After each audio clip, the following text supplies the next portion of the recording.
Cash money, Joe Burrow.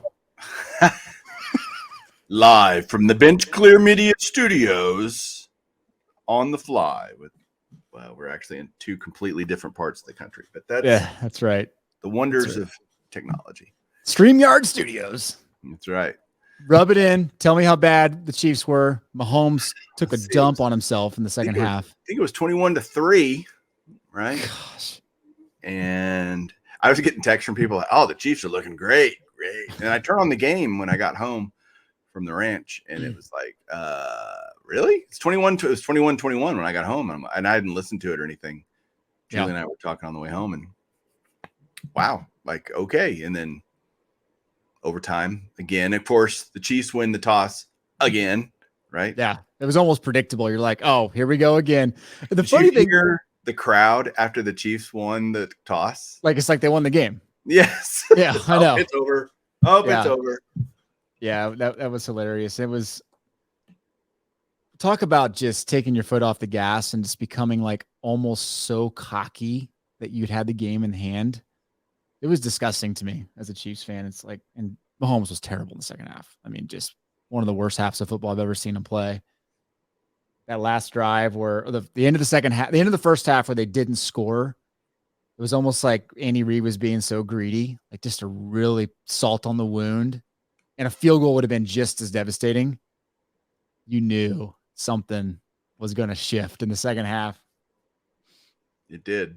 Yeah. Oh, well, it's what it is. I have more Burrow rookie cards anyway, so I was kind of like, it's bittersweet. Yeah, I like seeing different teams get in. Yeah, I like seeing the diversity. It's weird the Rams are going to be playing at home. Second year in a row, right? How cool if it was Rams Chargers. Oh man, that'd be cool. Yeah, and you get to see Herbert play again anyway. That'd be all right. We get one of the two from that class. Yeah. It's it's been a good playoffs. I mean, I like for sure the differences of it. It'll be, one playoff exit led to a super big news retirement. Some guy named Tom Brady. I don't know. Is he any good? Is that even official? I don't think it's official yet. Well, I mean, that's the rumor. I guess the rumor. Maybe the rumor. But he makes another $50 million or whatever if he waits a week. Is that really true? I couldn't remember the. Yeah, I mean, I didn't read into the clause. I saw, and I was talking to some people at the restaurant yesterday about it, and they were telling me that's legit. I mean, I should look into it. We should probably research before we actually talk about things on our show, so we don't look like we're talking out of our butts. Well, someone in the comments tell us if it's actually true, so we don't have to do research ourselves. How about that?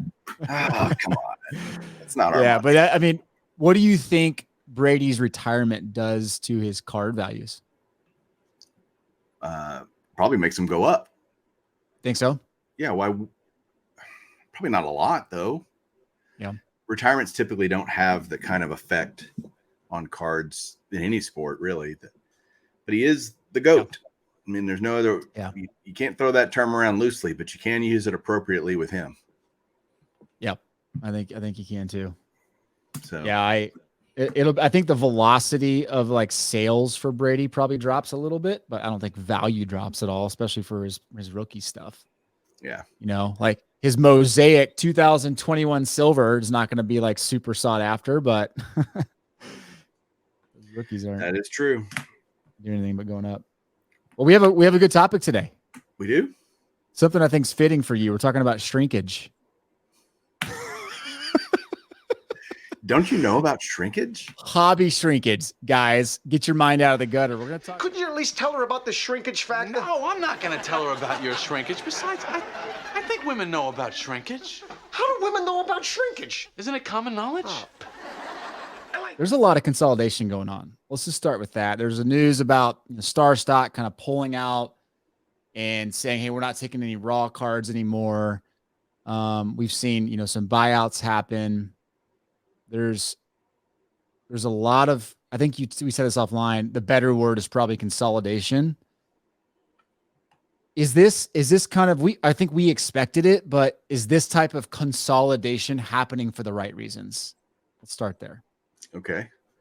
I think that anytime you see the massive upheaval, the popularity, just the excitement around something, people come up with new ideas on how to take advantage of that and be a player in that arena with whatever. Hey, I know how to do this. How do I apply that to sports cards? And they come up with an idea. Yeah. And then it either gets absorbed into another idea, i.e. merger, or falls, dies on the vine, which happens a lot. Yep. And then I just think you see the hobby evolves and the hobby innovates, and then the hobby moves on. Why do you think it's happening? Just natural processes, Yeah. Well, I think last year, 2 years ago, when all the talk was about the need for more platforms, the need for more technologies, which I don't think was a false statement. I think it was very true. There was a lot of need at the time. I think it was all based on this idea that cards never stop going up, and that people want to go look at charts going up and figure out how to like add their technical analysis to it, because that, it just makes perfect sense, right? Well, I want to track my portfolio now. But when cards go down, when the market doesn't do what you think it's going to do, people lose the need for it and they lose interest in it. Honestly, how many tools do you really need as a collector or as an investor? A sports card investor. How many tools do you need? Let's talk about that. What do you use? I think that's a great point. And if you think as a collector, you're thinking, okay, I want to do a few things. I want to track what I have, maybe check in on what the value of that is occasionally, and be able to look stuff up to buy. Sure. That's pretty much it, honestly. And you can do that. I happen to use VCP because I'm more in the vintage realm. I don't use market movers or card hedge or any of those things. Yep. Because they don't have as many cards as I want, but VCP does a really good job of it. And I like seeing how, like stuff higher or lower. Not that I'm looking to sell it, just curiosity more than anything. I track my collection there. Also, it allows me to kind of put my cards in. I can see what I have and take stuff off. If I don't sell, but you know what I mean? If you get rid of something, dupe it up or whatever. And then I track it on a spreadsheet, which is so old school. But the reason I use it is because it's incredibly effective. It's shockingly effective to just use a spreadsheet. Yep. VCP even allows you to download your data into a spreadsheet. So even better, you can take it and manipulate it however you want and see the things you want to see and do all that. Then you have, what else did I say? eBay is just fine. Now eBay's changing. We had a video about this, right? I mean, eBay may not be the choice, the platform of choice to buy cards on. I don't know what becomes it. It's not going to be my slabs. That they have a niche, they have a place. COMC has a place. I don't think they're going anywhere. But it's going to be harder to buy cards. I mean, I think people are going to sour on buying cards on eBay more. Well, I would disagree with that. I don't think that was my takeaway from the authentication stuff. I still think eBay will be the de facto standard, the marketplace for sports cards. I don't think that's changing.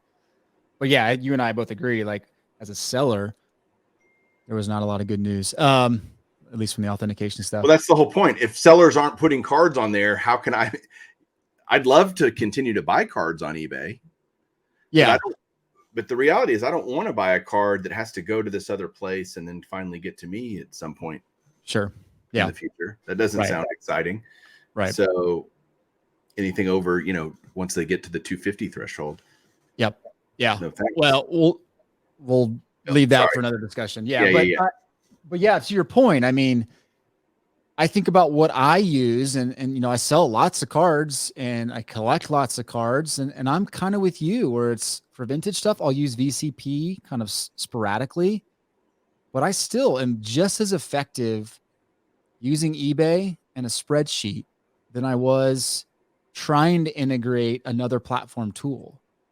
And I don't need a tool or chart to tell me that the card's going down. Like I just want to look at a couple last sales and understand kind of my comps and I kind of roll with that. You and I have both been in the industry a long time. We know generally where card values are, so it's a little easier for us. But I think about my day in the life of collecting and dealing cards, and it's not that complicated. So I think about that in terms of like, what other platforms do you need?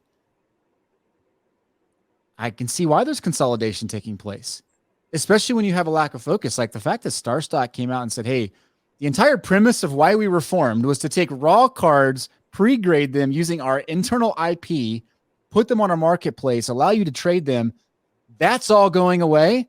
We're going to now focus on live auctions and graded cards, and we're going to do some breaks. Like, okay, well, maybe you should focus on something and be like the leader in that instead of like not letting the wind take you where it wants to.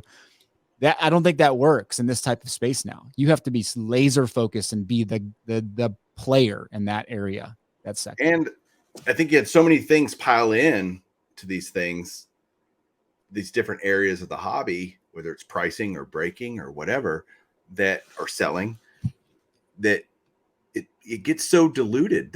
And I said this from the beginning, there's not enough hobby dollars to sustain all of this. Right. There might be today, but long term, how can this all be sustainable? Especially if you're charging a annual subscription fee for something. By the way, subscribe to no, I'm just kidding. We don't have a we don't have a yeah. No. But how could it be sustainable? I just kept wondering, this can't continue like this. It's impossible.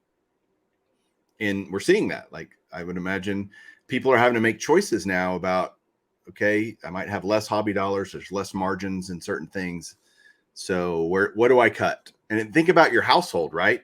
When you kind of go into budget crunch or there's inflation. Oh, there's inflation, by the way. I have less disposal. My money has to go to fewer things because things are more expensive. Then you have to, what do I cut? I got to cut something. And you start lopping off those things that you go, I really don't use that like I thought I was going to. I thought it was cool, great idea, but I'm not using it so much. But you're right. I love what you just said, how my hobby life, and I think most of us, if we were honest and thought about it, pretty simple. You need eBay, some type of organizational tool probably. And we both have I have a massive collection. You have a massive collection / inventory. Most people are probably even simpler than us. Yeah. In their hobby life. Their collections are a few hundred cards or a few thousand cards or even 10,000 cards. That's not hard to keep track of, really, if you think about it. Yeah. So you're exactly right. Yeah. I mean, look, that's a good spot to you ask a question to you watching. Like, what tools do you use? What are the things that you cannot live without? Maybe things that have been around for years that you've used, or something that's popped up in the last year or two that you're like, this has changed the way I collect. I'd be genuinely curious to know which ones are. Remember? Yeah. Do you remember, like, as things innovate and new ideas come out and better ways of doing things? That's in most industries, every industry, really. There's a reason we don't use Kodak cameras anymore, right? Yeah. We all now have them on our phones. Well, Beckett, used to be the go-to pricing tool. You would go to Beckett. Yeah. And at the very beginning, obviously the magazine once a month. Then they had online pricing and it was changing however often it was, a week, once a week, whatever. I don't know how often they did it. I called Dr. Beckett and asked him. I don't know. But now you got 15-minute pricing happening. Most of the pricing tools now are, they're refreshing every 15 minutes kind of thing. Sure. So it's gotten a lot faster and we don't do things like we did in the old days. It's gotten better. That's better, by the way. I'm not saying worse. It's just, who uses Beckett anymore? I'd love to hear that. If anybody actually uses Beckett other than maybe for a checklist of some kind, but it's gone. It's really kind of gone the way of the dinosaur. Still exists, but is it really being used? I don't know. I'd love to hear it. People might use it. Yeah. And the reason why Beckett became almost non-existent or I guess not really usable or relevant, was because of the emergence of the eBay marketplace. Yeah. Where you had just millions of cards being sold and you had something that was realistic to what people were willing to pay. Yeah. A decade ago, I was still buying cards on Beckett Marketplace. Yeah. Maybe a little longer, maybe 12 years ago, but it was a source. It was a platform that I used along with eBay and other things. Right. But, I looked at my deal the other day. I've been on eBay since 1998. That's awesome. Long time. I looked at my profile. I'm like, holy crap. That's only 25 years, 24 years. I know. Yeah, longer than most of the collectors that we speak with have been alive. Right. So let me ask you this, Mike. I mean, is there a gap in your process with collecting and researching and monitoring where you feel like it needs to be solved for? You have those moments you're like, man, I wish I could do this more efficiently. Is there anything in there that you were waiting for? I will tell you, yes. Nobody's come up with it yet. I'd love an aggregate slab system, an aggregate like registry type system. Okay. Where I could go put, if I had an SGC slab or a BGS or PSA or whoever, put it all on one place. And I would love to see if someone could figure out how to do consolidated pop reports. That would be kind of cool too.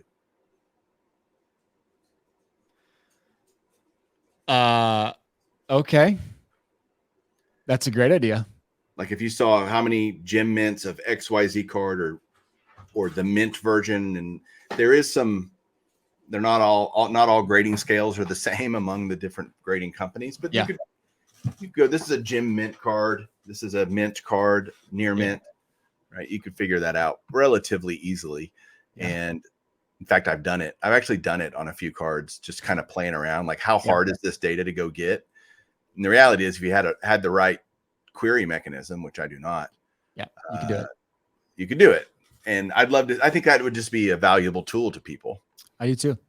But but I'm not like going, oh man, I'm losing sleep over it. It's just right. Again, that's a nice to have. It's not a need to have. Right. Yeah. Because I don't really care about pop reports. I just think the hobby does, you know? And so it'd be more of a curiosity for me, but I could see how it could be used in the hobby as a valuable tool. But I'd love to see the registry for sure. That would be valuable to me, Mike Moynihan. I would value that. Yeah. Mine is going to be along the same lines, actually. I think a site that consolidates pop reports in and of itself, you know, would be insanely helpful for a lot of guys that go kind of all in on players and kind of like build strategies. I think it'd be really cool to see. I'd love to be able to go type in and say, hey, I want to go see Luka Doncic and say, okay, here's all the 5, grading companies. Here's exactly what they have. A lot of the 3 of the 5 grading companies don't even publicize that information. So it's not like you can easily get it, but that would help you decide where to put money. And honestly, as you see SGC starting to make more of a market penetration and gain some market share, again, PSA is going to be the king for a long, long, long time, like it or not. That's just the truth. But SGC is a strong number 2 now. You still got a lot of, BGS slabs out there. And so you just want to see that. I don't know. I think what's missing for you? Like you say, man, there's a piece of this that I would love to be able to do better. What would it be? Yeah, mine would be more on the selling side since I sell a lot of inventory. I've dabbled in like Chrono Card because Nolan Elite Code 3 recommended it, where they're scanning cards and you're indexing it automatically. You get into the whole like you don't do cards over $5 when you scan a card through a feed scanner. Automating the selling process would be would be something that would change my life considerably. So if there was a way to kind of like efficiently scan, index, put into an inventory for yourself, and then get it onto your listing platform would be a game changer for me. And I think some of that stuff kind of exists in pieces. And I don't think there's enough demands for someone to develop it, because there's not enough high volume sellers. Right. But that's a gap for me. But I think if you had like a scanner that had top loader feeder. Like you wouldn't want to put raw cards through it, but you just have a stack of top loaders there and it just feeds them through the scanner. That'd be kind of cool. Be really cool. Be really cool. Side note, Star Stock came out with some updates this past week. I don't know if you saw them. Peter got on and put a video out on Instagram. You mean SGC? Oh, I'm sorry, SGC. What did I say? Star Stock. Oh, okay. SGC came out with some really fun updates. I love that they have all kinds of levels now, from like the $30 level to the $100 level, and you can pick when you want it back, and it's very specific. Their $30 level now is like 24 days. And like, are you kidding me? And then I love the way they added more efficiencies around their images. So now when you get your form back and it says, hey, your grades are back, you can go look at them. Right next to the card, it shows front image, back image, and you can just see it right there. It's just they're thinking about it the way a collector or a flipper would want to think about it, right? Make my life easier if I don't want to keep this card. is that image, since you've done this and experienced this, is that image downloadable for you? Yeah. Or is it you can go to your downloadable images, your seller ready images, download a zip file, and your entire submission will be organized by name, front and back. It's genius. It's genius. The things that SGC is doing, mad props to them. Mad props to them. But PSA, anyway. the PSA images are showing up. Oh, are they? They are. I've bought some cards, I think at the last Dallas show, or add a scan myself. Like it doesn't populate instantly, but it'll populate, and then I'll put my image on there. And now I have two images. I'm like, dang it, because I scan every slab for just to put it on my registry. So I like having a scan of it. So they're doing that. I don't know if it's probably as cool as what SGC is doing, but I like how they're pushing each other. That's what competition is good. Exactly. Like it's a it leads good thing to being creative and being innovative. I like that. There's just not enough room to have 10 grading companies. It would be pointless. Yeah. And back to our original question, right? Is consolidation good, shrinkage good in this market? I think it's good in the sense that it kind of gets rid of the fat. It cuts the fat out of the hobby, which we needed. Like it ballooned up really quick, not just with artificial pricing, but platforms that didn't have a reason to exist. So yeah, cut the fat out. But it also, it cuts the fat out and it keeps the people in there that are pushing each other. Like you said, we're not saying we don't need platforms. I think there's some platforms that we need. There's going to be a pricing platform that becomes the standard. Is that market movers? Is that card ladder? Who knows how that's integrated into the PSA's, organization. But I can see a negative to this too, though. Okay. Well, I'm thinking about just the card market and Fanatics, and as we just said, competition is good. If Fanatics ends up owning everything, and then kind of trying to be all things to all people, that doesn't lead to creative designs. It doesn't lead to cool new stuff. I think Topps had a period of time where they got pretty fat and happy, and they were pretty dang lazy. Like, let's just be honest with what they were doing. They were just spitting out the same old crap, and like, we know you'll take it because that's all there is. Like, it didn't. I remember the days, and think late 90s, when Upper Deck was just crushing it with designs and inserts and cool stuff, and Fleer and Ultra, Fleer Ultra and Skybox and all these. You had a lot of people all trying to vie for that all valuable hobby dollar. Yeah, that was fun times. Did it lead to overproduction and probably even, like you said, too much fat? Probably. Yep. So it's like you have these periods of expansion and contraction. Oh, just like everything else. Right. And then that'll lead to some contraction. We're kind of heading that path now, which will then open it up to somebody else going, I have a better idea for this, whatever that is. Yeah, down the road. Exactly. Yeah. I think I think the sports card marketplace is shrinking, not just with the number of buyers and maybe even sellers, but platforms are leaving and not surviving. It's the nature of the beast. It is. You know what's not shrinking though, Mike? Our sub count. That's going up. Cross 12,000. Good job. By the way, thank you, everybody. Yeah, thank you, everybody. Let me show you something here real quick. I'll pull this up on Sports Collectors Daily. Good site. Like to go there for some news. 2021 Prism Football offers a larger set. It's now 440 card base set. And wait for it. All of these wonderful parallels. They've added Orange Wave, Navy Camo, and Forest Camo into the parallel group. So how many parallels are there now in Football Prism?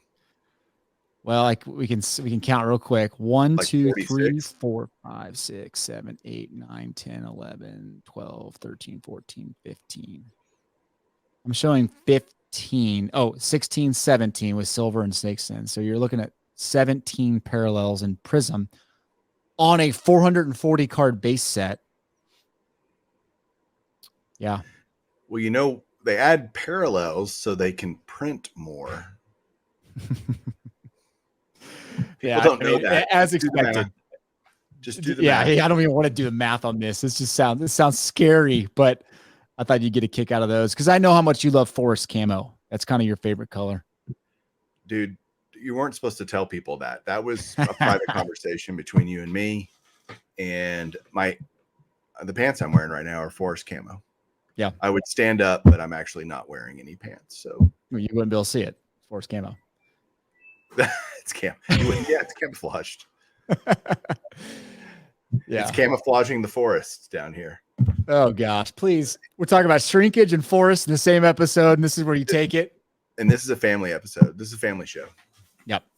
Yeah. Well, your kids. Let's talk about what's coming out this week real quick. What do you got coming? I'm doing a Golden Age of Cardboard episode probably tomorrow.